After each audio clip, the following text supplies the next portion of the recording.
The Brett Kavanaugh Supreme Court hearings provoked strong feelings on many issues, and one of them was binge drinking. That's also an issue on many college campuses, including DePaul. Good Day DePaul's Richard Bowdy has a report. When Judge Brett Kavanaugh entered the Hart Senate office building on September 4th, it was to discuss the allegations of sexual assault brought by Dr. Christine Blasey Ford. However, there was one word that was spoken more than anticipated: beer. Yeah, we drank beer, and I said sometimes probably had too many beers, and sometimes other people had too many beers. We drank beer. We liked beer.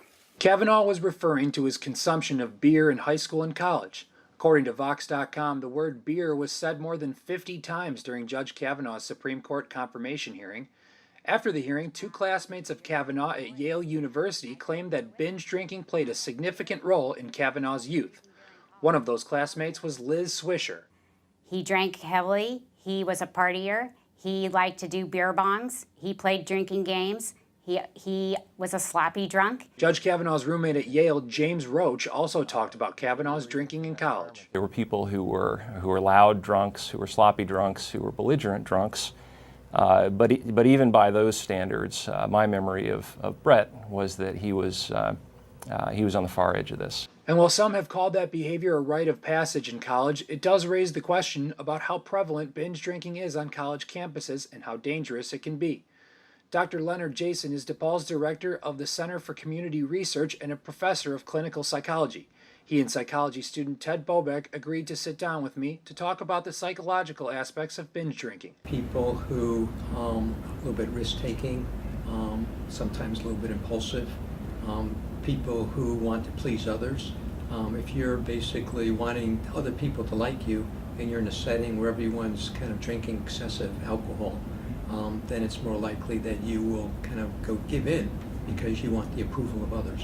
Dr. Jason says college is often a breeding ground for that type of environment because students are on their own. But when a child, in a sense, goes off, it doesn't have the parental restraints, not living with the family, father and mother doesn't have as much control, that's when you're going to see more of it happen. Bobek added that binge drinking can also be influenced by the people who make up our social circle.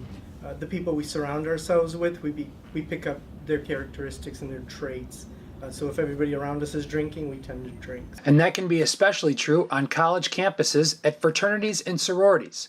But DePaul is somewhat different. There are no physical houses for Greek life anywhere on campus. Still, the Pan-Hellenic Council, which oversees sororities at DePaul, has training sessions on alcohol use. So when our new members are, before they're initiated into the sororities, there's like a couple weeks of new member education programming. So that is like a couple hour info sessions that go into like more details of what Greek life entails and what being a sorority entails.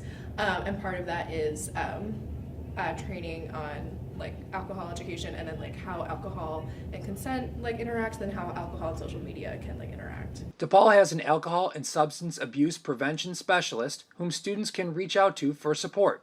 The university also requires every student, including transfers and graduate students, to take the Alcohol EDU course offered online. But some feel that course lacks a personal connection. I think it's a good program in the sense that like it has good information. I think like an attitude around it is different because it's just like on your computer, no like interactive like qualities with like another person. Some people kind of just like blow through it and just like blow it off and forget all the information they've learned from it. So that's what we try to do in our community, is to make it more interactive and fun and like relevant to someone's life, not just like clicking yes or no on a screen or like choosing a multiple choice quiz. Despite these programs, binge drinking is a fact of life on college campuses, something that's not going away anytime soon. For Good Day DePaul, I'm Richard Bowdy.